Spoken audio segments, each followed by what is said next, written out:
약을 쓰면 시간의 흐름이 빨라져요. 그래서 밤마다 약 생각이 나요. 약을 하면 어느새 창밖이 밝아져서 아침이다. 이젠 괜찮아. 라고 생각해요. 그제야 겨우 깊이 잘 수 있어요. 안녕하세요. 감성편지 김다원입니다. 우연일까요? 아니면 사건에 대입하여 필연이라 우길까요? 4월 말 꼬리뼈가 부러지는 사고를 겪었습니다.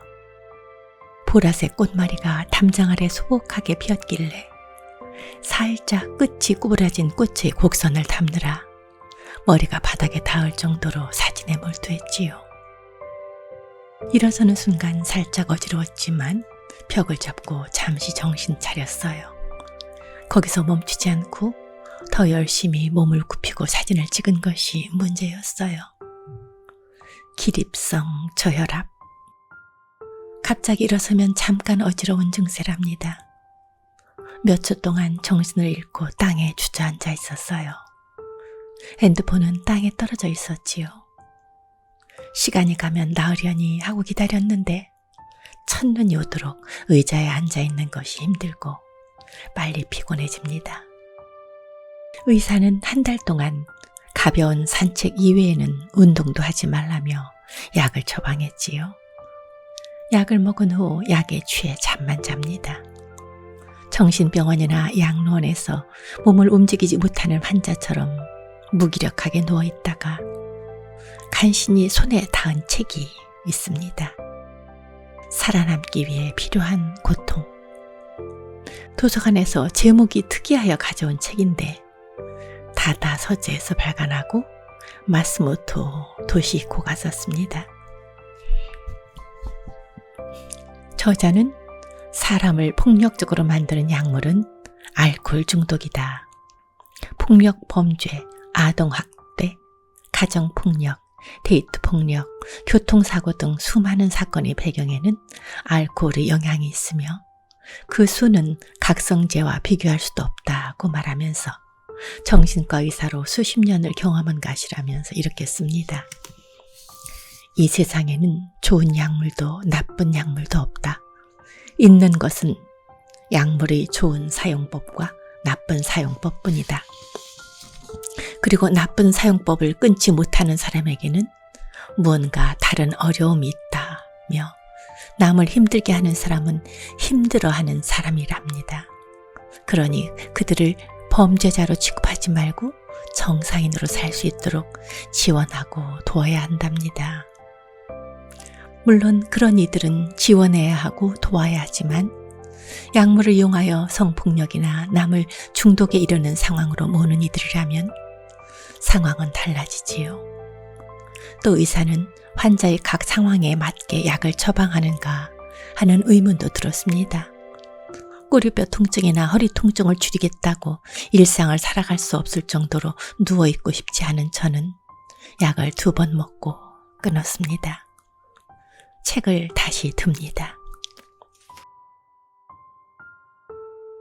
내게 첫 사례를 준 사람은 입소 전에 폭주족 리더였다는 무서운 인상의 소년이었다.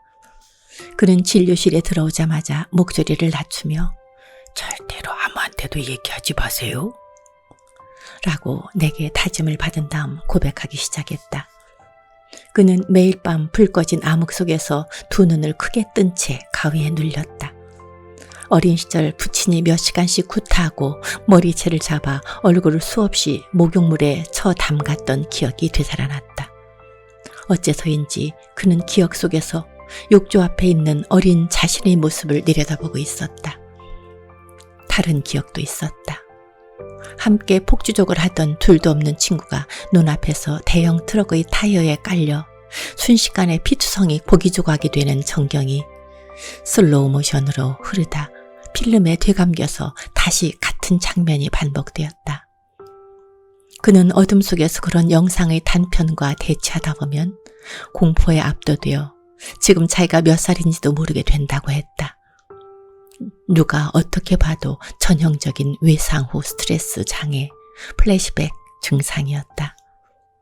고개를 숙이고 어깨를 떨면서 목줄이를 쥐어짜 힘들게 이야기하는 그의 모습은 도저히 전 폭주족 리더 같지 않았다. 그저 공포에 겁먹은 가련한 어린아이였다. 불이 꺼지면 공포 때문에 눈이 오히려 더 맑아지는데 몸은 움직이지 않고 목소리도 안 나와요. 그 공포를 끝내려면 어쨌든 잠에 빠지는 수밖에 없는데 전혀 졸리지 않고요. 아침이 되어 주위가 환해질 때까지 계속 그대로 있어요. 그는 전 폭주족 리더라는 이유로 다른 소년들이 주목을 받고 있었고 직원들도 그가 다른 소년들이 모범이 되길 기대하고 있었다. 그렇기 때문에 더더욱 자신의 고민을 직원에게 편히 이야기할 수 없었다. 상담 같은 거 해봤자 좋은 일은 하나도 없어요.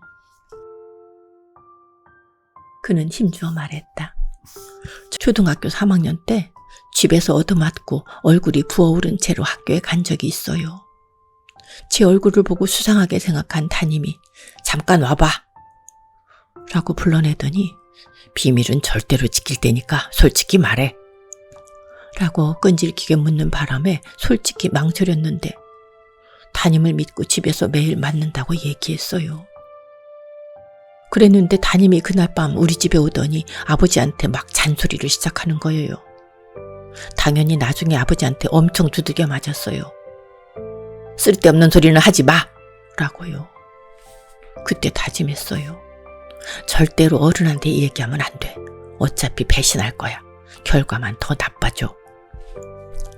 그 뒤로 아무도 믿지 않으려고 했고 솔직한 마음은 누구한테도 얘기하지 않았어요. 그래도 중학생이 되어서 술이랑 약을 배우니까 꽤 편하더라고요.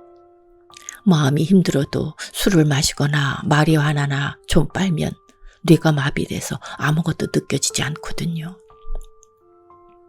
그래도 그는 딱 한 번 직원에게 수면제 처방을 받고 싶으니 의사의 진료를 받게 해달라고 간청한 적이 있었다. 하지만 직원은 내가 무슨 약쟁이야? 약 같은 거에 기대는 나약한 인간이 되면 안 돼! 라고 물리쳐버렸다고 한다. 그 뒤로 그는 더 이상 누구에게도 상담하지 않겠다고 마음먹었다. 소년 교정시설에는 트라우마와 관련된 정신의학적 증상이 범죄 행동으로 직접 이어진 아이들도 적지 않았다. 성적 가해 행동으로 수용된 한 소년은 오래전 일시 보호소에 있을 때 나이 많은 소년이 강요로 성기를 만져주고 사정까지 시켜야 했다. 즉 성적 가해자의 피해자였다. 그 뒤로 그때의 기억이 침입하듯 저절로 되살아날 때마다 치욕감에 짓눌려 그건 대단한 일이 아니야. 흔한 놀이였어. 라고 스스로를 타일렀고 그 결과 아동 양육 시설에서 자기보다 어린 소년을 상대로 똑같은 성적 가해 행동을 반복했다. 방화 때문에 수용된 한 소년은 술에 취한 아버지가 집에서 난동을 부리고 어머니와 자신을 두들겨 패는 장면이라는 외상 기억이 뇌리에 떠오를 때마다 말로 표현할 수 없는 강렬한 감정에 사로잡혀 마치 컴퓨터가 다운되듯이 의식이 날아간다고 했다. 그리고 의식이 날아간 동안 전철역의 공중 화장실에서 휴지를 불태우는 행위를 반복했다. 성적 가해 행동도 방화도 심각한 범죄인 것은 분명하다. 성인이라면 꽤 엄벌을 받을 중죄다.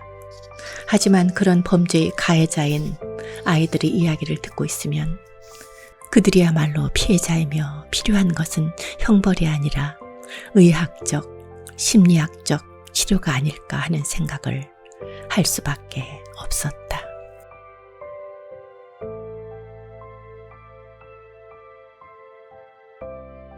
사람에게 의존하지 못하는 사람들을 구하기 위해 의료는, 사회는, 우리는 무엇을 해야 하는가? 라는 질문을 던지는 의사. 그런 의사들이 많다면 저같이 처방받은 약을 먹고 의사를 불신하는 일은 없을 것입니다. 이 책을 통해서 여러분들이 약에 의존하는 사람들에 대한 이해가 더 많았으면 좋겠습니다. 그리고 바른 판단이 필요하다고 봅니다. 고맙습니다. 다음 토요일에 뵙겠습니다.